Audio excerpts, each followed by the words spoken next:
Africa is rising. Not quietly, not slowly. Loudly. Proudly. And with a clear message. The future won't be copy-pasted from the West. Let me explain what's really going on. For decades, Western influence shaped African politics, money, and media. Loans came with strings. Aid came with lectures. Currencies like the CFA franc tied economies to Europe. Meanwhile, many countries were rich in resources but poor in power. That script is changing. First, pride. A new generation, young, connected, ambitious, wants dignity over dependency. They want to build, not beg. From Lagos to Nairobi, from Accra to Kigali, people are saying, we will write our own story. Second, options. The world is no longer West versus the rest. It's multipolar. China builds roads and rails. The Gulf invests in ports and energy. India, Turkey, Brazil. New partners, new deals. When you have choices, you negotiate better. Third, money power. Countries are joining BRICS, exploring local currency settlements, questioning the CFA, and cutting IMF-style conditionalities. Mobile money transformed payments. AFCFTA aims to connect a 1.4 billion person market. That's leverage. Fourth, security and sovereignty. Military bases, covert ops, and advisors had a cost. People noticed.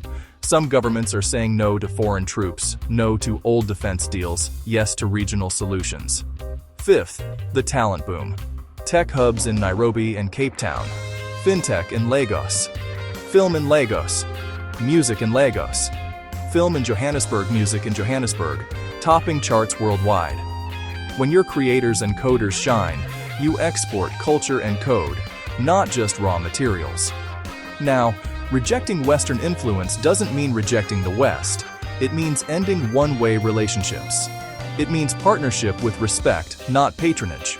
Trade, yes. Investment, yes. But on terms that build factories, skills, and value at home. Listen, there are real challenges. Debt, governance, conflict, climate shocks. This is not a fairy tale, but the direction is clear. African agency is rising. Policies are getting bolder. Voters are more demanding. And leaders who deliver jobs and infrastructure get rewarded. Here's the takeaway. Growth with dignity beats growth with dependency. Multipolarity isn't chaos. It's bargaining power. And a continent that is young, creative, and connected is done playing by someone else's rules. If you believe in this rise, show it. Like, subscribe, and share. Support the Greatness channel on YouTube, and click the description box for products and services that back this vision. Africa's story is not a subplot. It's a headline, and it's just getting started.